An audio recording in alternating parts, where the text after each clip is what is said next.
Idukki bison വാലിയിൽ പ്രചാരണത്തിനിടെ സ്ഥാനാർത്ഥിയെ പട്ടി കടിച്ചു. UDF സ്ഥാനാർത്ഥി ജാൻസി ബിജുവിനാണ് കടിയേറ്റത്.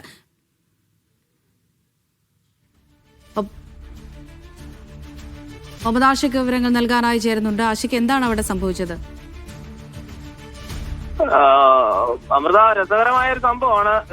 സംസ്ഥാനത്തൊട്ടാകെ എന്ന പോലെ ഇടുക്കിയിലും തെരഞ്ഞെടുപ്പിന്റെ പ്രചാരണം ശക്തിപ്പെടുകയാണ്. സ്ഥാനാർത്ഥികൾ വീട് കയറി ഇറങ്ങുന്നതിനിടെയാണ് ഈ നിലയിൽ ഒരു നായ കടിക്കുന്ന സംഭവം ഉണ്ടായത്. തെരുവുനായെ മറ്റൊന്നുമല്ല, വീട്ടിൽ വളർത്തുന്ന ഒരു വളർത്തുനായയാണ് ബൈസൺ വാലി ഈ പഞ്ചായത്തിലെ 2ാം വാർഡിലെ UDF സ്ഥാനാർത്ഥിയായ ജാൻസി ബിജുവിനെ ആക്രമിച്ചത്. ആക്രമണത്തിൽ കാലിന് പരിക്കേറ്റ ജാൻസിയെ തൊട്ടടുത്തുള്ള അടിമാലി താലൂക്ക് ആശുപത്രിയിൽ മാറ്റിയിട്ടുണ്ട്. പ്രാഥമികമായ ചികിത്സാ നടപടികൾ സ്വീകരിച്ചിട്ടുണ്ട്. ജാൻസിയുടെ പ്രതികരണമുണ്ട്. പ്രതികരണത്തിൽ പറയുന്നത് ഇനി പട്ടി കടിച്ചൊന്നും സാരമാക്കുന്നില്ല, ഉച്ചയ്ക്ക് ശേഷം വീണ്ടും പ്രചരണത്തിലേക്ക് മടങ്ങി എന്നാണ് പറയുന്നത്. ഏതായാലും തെരഞ്ഞെടുപ്പ് ചൂടുപിടിക്കുകയാണ്. ഇത്തരം രസകരമായിട്ടുള്ള കാര്യങ്ങളും തെരഞ്ഞെടുപ്പിന്റെ ഭാഗമായി, പ്രചരണത്തിന്റെ ഭാഗമായി സംഭവിക്കുന്നു എന്നുള്ളതാണ് അമൃത.